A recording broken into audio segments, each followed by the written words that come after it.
Okay, so good afternoon. Welcome to the Results Rules OK bite-sized training workshop. Today we're talking about the 4 keys to doubling your business. It's an ebook or an actual physical book that I wrote probably about 3 or 4 years ago now. And I'm going to run through some of the principles of it. What I'll do after the workshop is I'll email you all with a copy of all these slides, a copy of the ebook, and there's some templates and some spreadsheet things as well. You might want to have a look at some tools that I'll run through too. So you're going to get a full kit afterwards. And we're going to have a breakout in about 30 minutes and then Q&A at the end. So to kick off, in business, there are lots and lots of things that we can measure, lots of numbers, KPIs, ratios, all this sort of thing, loads of them. And I put this together as you may recognize this from sort of O-level chemistry, it's the periodic table of elements. And in business, there are so many things we can measure. What I found is that in most businesses, there are 7 key elements that if we measure them and manage them, they improve and help just about any business. And we've got people on here on the call from the oil and gas business through to the accounting business, through to the profiling and training business, variety of businesses here, but it doesn't matter what company or business you're in, these 7 elements, when measured properly and managed, will improve the results of the business. So lifting out from all those possibilities, these are the 7 elements: prospects, conversion rate, retention, average order value, average weeks between orders or pace of orders being placed, gross margin, and overheads. And if we look at a way of approaching all of these with some strategies around them and apply these marginal improvements to all of them as we go along, it makes a huge difference to the business. So what I'm going to very quickly do is just pin my video for you, for me rather, I think. There we go. So it's just me, you'll see on the recording as well. So what I've done then, I've taken all those 7 key elements, which are applicable to every business, and put them into 4 groups or 4 keys, 4 areas of business. And we look at each individual one, but in different sections. So these are the 4 areas, the 4 keys we're going to focus on. Number 1 is external sales and marketing, lead generation and conversion rate. Number 2 is customer service, retention of clients. Number 3 is internal sales and marketing, cross-selling, upselling, order development, and client development. And number 4 is efficiency and productivity. So those are the 4 main areas we're going to really focus on. And what we should have is a strategy for each of these 4 areas in any business. Now, if it's your own company, maybe you do all 4, but you have to allocate separate times to it. If you've got a larger business, what we find is that the person or the people look after external sales and marketing, for example, are different creatures than those that look after customer service. Salespeople don't make great customer service people all the time. And a lot of times, customer service people don't make great salespeople. So there's different personalities involved as well. But these are the 4 key areas. So first up, we're going to look at external sales. What's the external sales made up of? Well, it's made up of prospecting, lead generation. So how do you generate leads? What's your strategy for generating leads? I know one of the guys couldn't come on the webinar today. He messaged me earlier on because his marketing, as was he called, it's kicked in, and he's got a lot of customer inquiries coming through, a lot of meetings booked. So his lead generation is working. I would recommend we have at least 6 to 8 lead generation or prospecting strategies working on any one time. It could be anything from email to direct mail to social media to networking, whatever you like, but have a number of things working, not just one. One of the mistakes a lot of people make, and I've done it myself in business, is they have a single lead generation, prospect generation strategy, and when that dries up or doesn't work, the business collapses. Whereas if you've got a number of them running parallel, they support each other. They actually do connect and support each other. But if one drops off, for example, during COVID, face-to-face networking has gone. It's died a death completely. It's transferred to Zoom. There's a lot of networking around on Zoom. But what's really happened is social media and videos come into its own.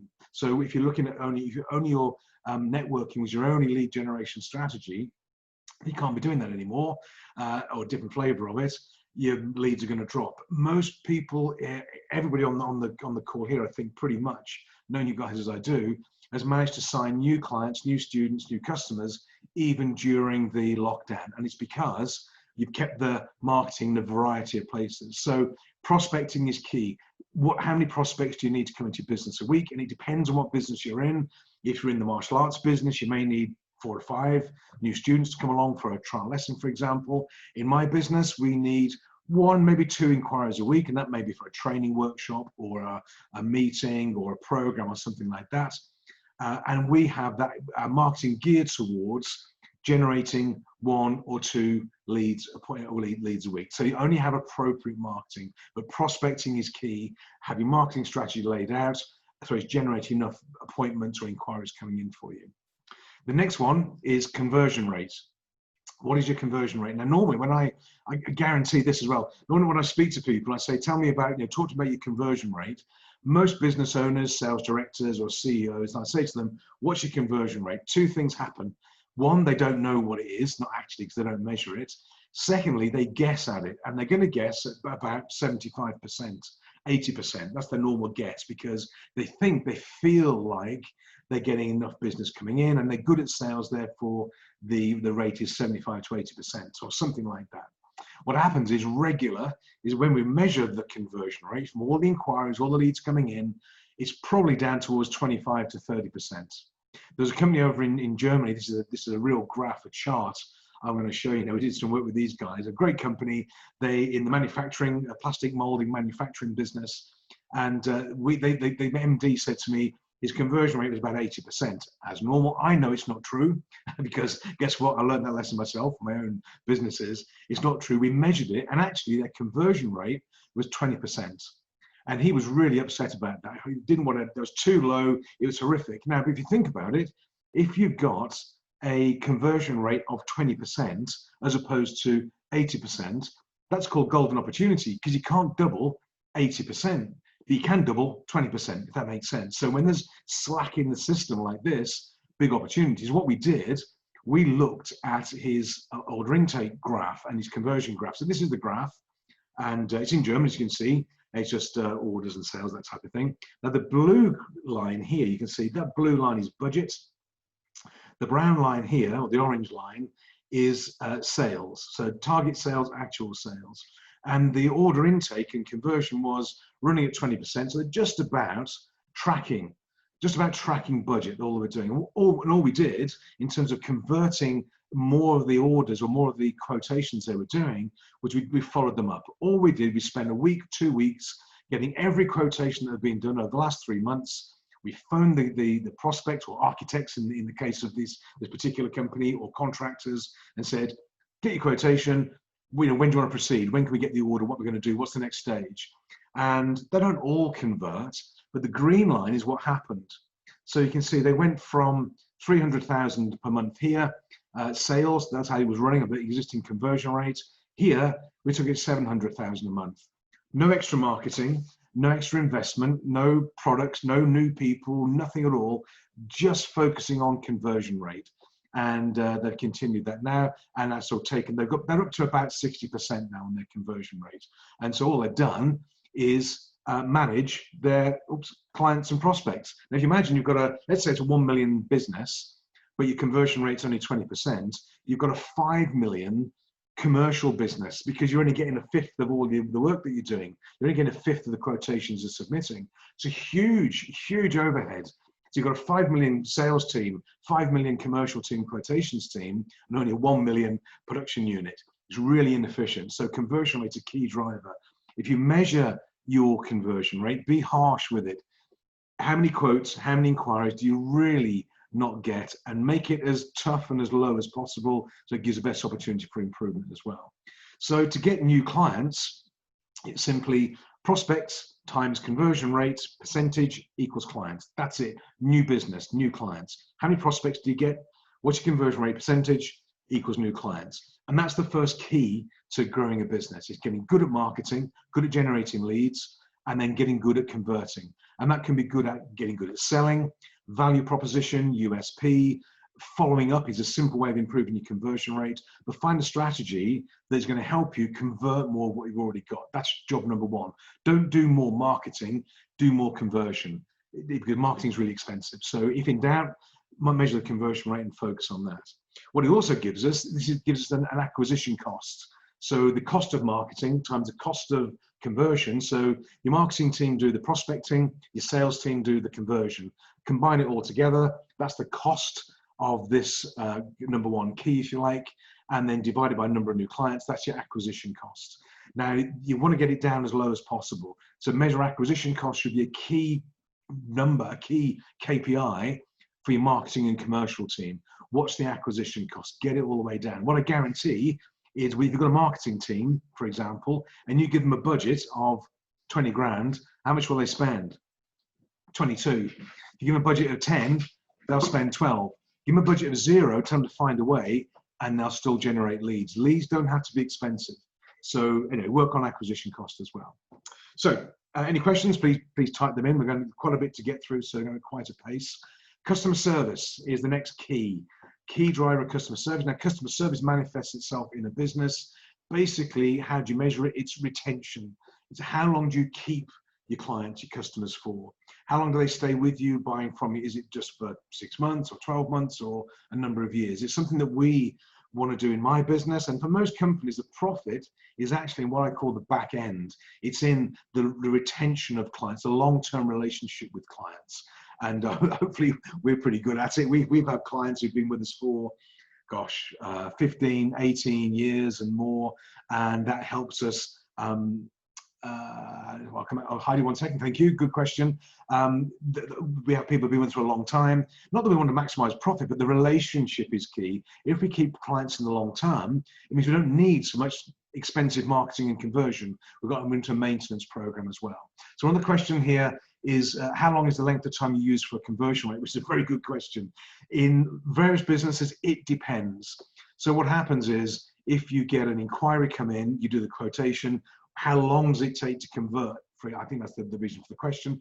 It depends. It can be, in some companies and businesses, it's 20 minutes. Other ones, it can be 6 months or 9 months. It's to have that length of time. I know in sort of manufacturing businesses, for example, quotations get submitted and you don't hear for 6 months. So you've got to take a long-term view. Long-term view. For me, the quotation is not dead until I get told it is. If it's live and open and not being processed, it's a live inquiry, live quotation, and I don't turn it off until I'm told it's gone or a definite no. So basically, I think, how long should you leave them open for? Until you get told no. This comes down to the following up. The better you follow up, the better relationship. You'll find out if it's really dead, or if it can be, taken and made live.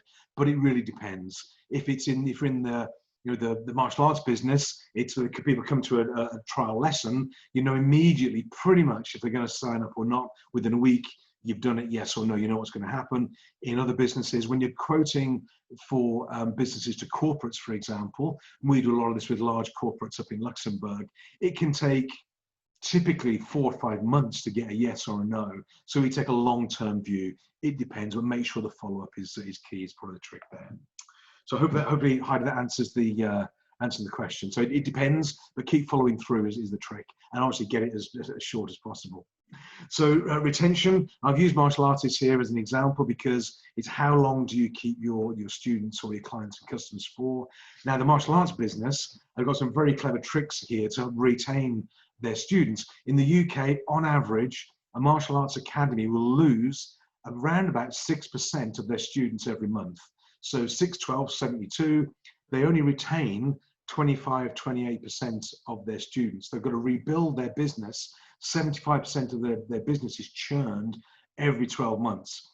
Now, there's some people on the call here who are martial artists, and their retention rate is much better than that. So if you go down to the 2% attrition rate, or 98% retention, if only 2% per month dropping off, you're going to keep a lot more of your students. Now, the way the martial artists do it is they give belts, they incentivize and give goals for people to stay. You start off on a white belt, you work your way through, and a lot of disciplines you come out with the black belt. When you've got a black belt, that's not the end of it. You can keep going, you become an instructor, you get dans. There's always something else to aim for, and that was specifically brought in to martial arts as a retention strategy.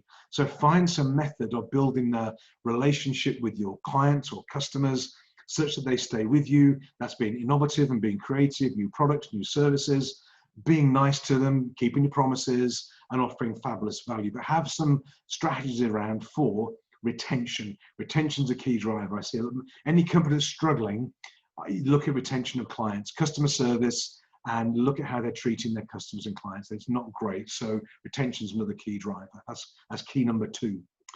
Key number 3 is what I call internal sales and marketing. What do you do with the customers and clients when you've got them? Well, the first thing you should be doing, or you should all be doing, is looking at the average order value. What are they spending with us on average in terms of products and services? What's the average spend? How can we increase that? How can we upsell or cross-sell or develop programs and products, bring new products and services in to our portfolio such that we get them to buy what they're buying from other people, they actually come and buy from us. And I know for Bevan and for Bez up in Aberdeen, you guys do a great job of this in terms of buying a piece of equipment, for example, then there's service and support and tools and spares. It becomes a one-stop shop for the particular products that you've got. That's how you increase the average order value. Now, the challenge with this, it may be that the order gets fragmented. They don't buy all in one big lump, but they buy the machine, for example, and then they buy the tools and the support and everything spares that go with it. So the order value might actually reduce when they buy back-end materials for you. So you've got to balance it off there to a certain extent. But average order value, another key driver, what's the average invoice value you're raising, for example, in your business? Because that's a good acid test of the volume that's moving through for each client. So average order value is key. And the second part of this is average weeks or pace.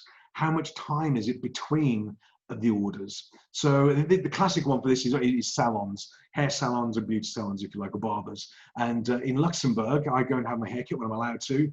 And one thing they don't do up there, because customer service is not that great, or sales is not that great in Luxembourg, you're going to have your haircut, and they don't say a word to you while you're there because they're very timid in a good way. And you have your haircut, you pay, and you leave. That's it, off you go.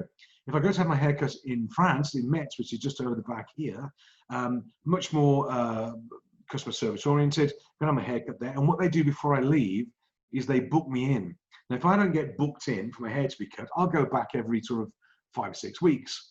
It's about right. The grey comes out, as you can probably see, and I'm going to have the grey cut out once every 5 or 6 weeks in Luxembourg. Now, here in Metz, they book me in every 4 weeks because they tell me, they recommend come back every 4 weeks, keeps it nice and tidy and neat. Okay, so if I go and have my hair cut in France, it's every 4 weeks. Have my hair cut in Luxembourg every 5 or 6 weeks. But the difference is between 6 weeks and 4 weeks is an increase in pace of buying from that particular barbershop or whatever your business. So how often are people buying? What's the dwell time between orders being placed? How can you increase it? How can you encourage people to come back more often? It works really well in retail, salons, all this sort of thing. But it works in every business. If you can incentivize your customers to come back more regular, they will, and that increases the pace, increases the flow. So you can measure the timing and the pace of the sales. Average weeks, it might be hours between sales, it could be months, whatever it is, but look at the pace and the timing of sales and have some strategies in place so you can increase it. Number 4, the 4th key, efficiency and productivity. Now, normally when I come to these 2 things here, these are the non-exciting parts, because they've got numbers involved with them. People are, it's like yawning. You know, they've got a budget and a forecast, and they've got to look at your overheads and your margins, and people literally, apart from Aaron, of course, who won't do this, they just glaze over. Aaron's getting excited now. I'm talking about margins, so he's happy with this. But people don't get excited about it, but we should. These are key drivers. What is your gross margin in your business? It's your sales minus the cost of producing those sales, your profit margin, gross profit, gross margin, whatever you want to call it, contribution, if you like. It's the same thing. Manage your gross margin, and that can come down to buying better, being efficient with your delivery, looking at use of technology, doing more with less, which is a big poster I saw outside one of the companies in Luxembourg. I was there today for a lunch meeting. They've got a big poster outside their offices, do more with less. I'm not sure what it actually means to them, just a slogan, but get more efficient. As you grow your business, if you're buying materials, for example, the bigger you get, well, the more deals you can do to buy products, buy materials, raw materials better. The volume equals discounts, if you like. So drive that gross margin, but measure it every month, measure your gross margin and be tough with it. Be tough with your sales team, be tough with your marketing team as well. If your sales team are discounting to buy work, then no, that's not selling, that's just giving away. Anybody can do that.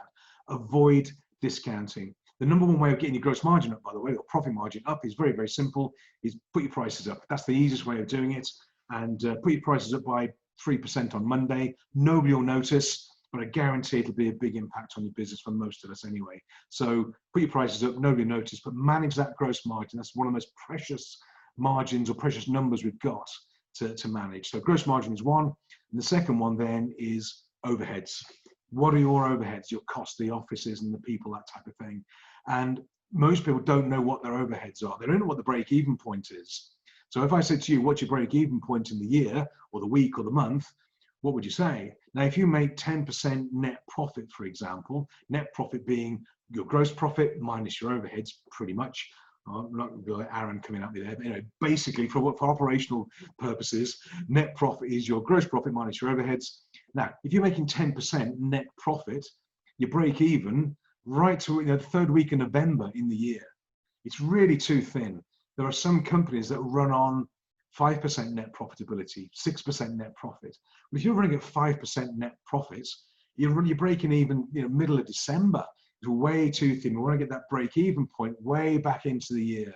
And for most small businesses, we can do that because we keep our overheads low, we keep our fixed costs low, and we have flexibility. But we're really, really efficient. We've got to be so efficient with our overheads. If you've got a large list of overheads, try and cut 10% from them. Just go through and try and cut 10% from your overheads as a project, not to beat up your suppliers and everybody, but try it. Just look at everything that goes out of the account. And we were speaking to one of the guys in the UK last week, as it happens, and he said COVID has made him much more aware of what's happening in his business. And he went through every direct debit, standing order, credit card payment, whatever it was, and he said there are lots of little things going out, little things he was paying for an app here or a subscription there to something. It might have been 15 a month or 25 a month or 30 a month. When he went through them all and he cut out all the ones he didn't want, he saved about £850 a month. Well, that's 10 grand. That's 10 grand a year that goes towards something else. So little marginal gains. Be really tough on your overheads. Get a set of management accounts. Aaron's going to love me for this now. I think he's clapping. I can't see him. I hope he's clapping. Get monthly management accounts. Get your overhead schedule. Compare your budgeted overheads with your actual overheads, and be really tough on them. Get your accountants. And if you haven't got an accountant that can do that, speak to Aaron. He's clapping even more now, bless him. Watch your overheads. These are costs that they leak out all the time. So net profit in a business is your gross profit minus your overheads equals net profit. And that's what we're really aiming for. Now, the reason that net profit isn't one of these four keys is because it's the net effect. It is the effect of all the other things being done properly and done well. So if you manage the four areas all the way through, net profit looks after itself. So it's not something you really have to have a particular strategy for, because net profitability is just a consequence of the result of everything else that you're doing in the business as you go along. But those four key areas, having control of those in any business, now it's different for different companies, whether you are in the training and workshop business and profiling business, whether you're in the sandblasting and metal preparation business or the accounting business, there'll be different disciplines, but pretty much this blueprint overlays just about every business I've ever come across. There are things that are more sensitive in other ones and that type of thing. But if you can measure these 7 elements within these 4 areas and have strategies for each, it gives you control. And the beauty of it is, once you've measured each area, then you put a strategy in to improve each one. So what I'm going to send over to you as well when we finish the call is a toolkit. I'm going to put it on the screen. I'm going to talk you through it. It looks a bit complicated, but it's not. Trust me, it's not complicated because I can use it. So it's not complicated. All you do, before I show it to you, all you do is fill in, I think it's 8 yellow boxes or 7 or 8 yellow boxes. That's it. And then it gives you a guideline of what you can look at. So this is the toolkit I'm going to send you. I'm going to look away at my screen over here. Don't zone out. Don't glaze over. It's not that bad. Now, all you do is, we've got each of the red boxes you can see here: prospects, conversion rate, retention. All you do is fill in how many prospects, how many leads, how many inquiries do you get in a year. So in this case, we've got 100 prospects, 100 leads, inquiries come through in a year. What is your real conversion rate, your actual conversion rate? In this case, I'll put in 50%. How many existing clients have you got? We should know that.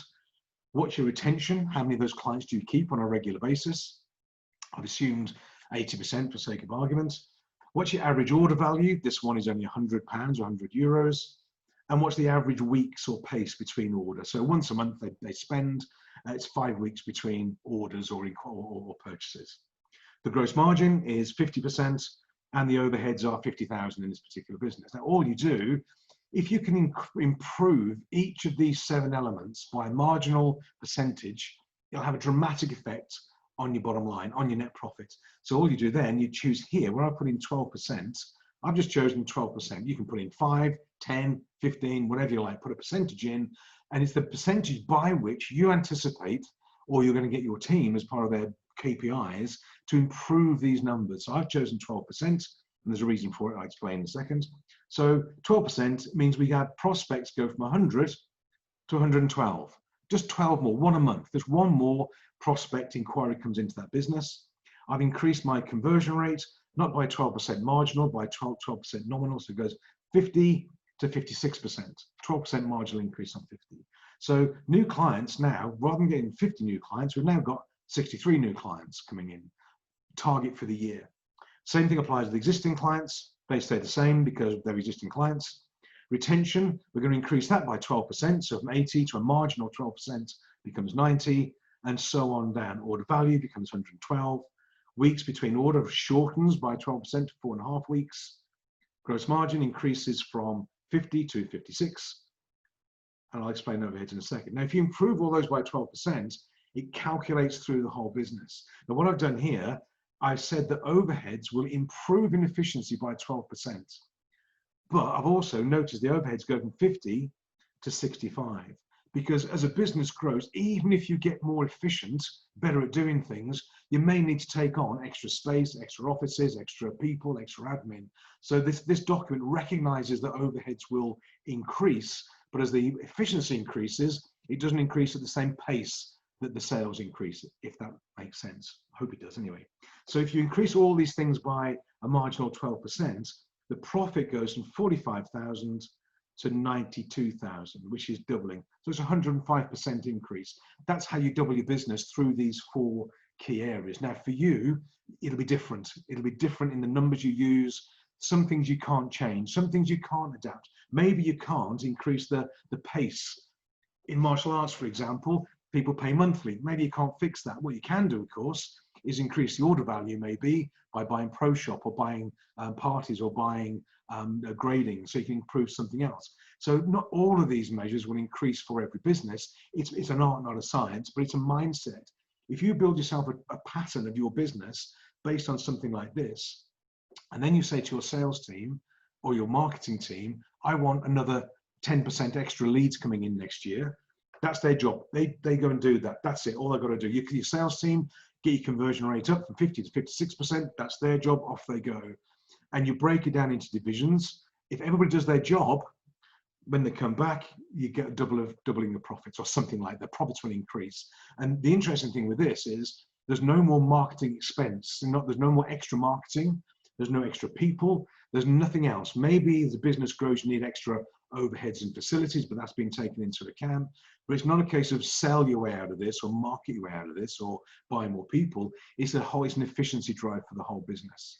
So I'll send that spreadsheet toolkit over as well. Have a play. All you do, you fill in just the yellow boxes, the ones that are here for your business, and make a guess. Don't be too worried, but make a guess. Put in the average increase target here and see what it looks like and have a play with it and go through it. And that gives you some opportunity to say, here's my blueprint for my efficient business for next 12 months. And the trick, of course, is finding is how you do it. But that's for your team. That's for how do you get better at selling, better at marketing, more efficient, more productive.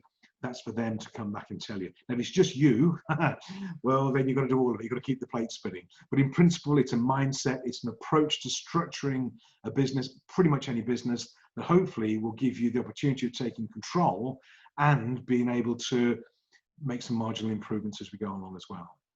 So before we go into the breakout room, that's around about half an hour done. Any questions? Any questions for me, either in the privately or to the group, anything like that? Any questions? Okay, it's okay. Good. Okay, so what I'm going to do is I'm going to stop recording or pause recording.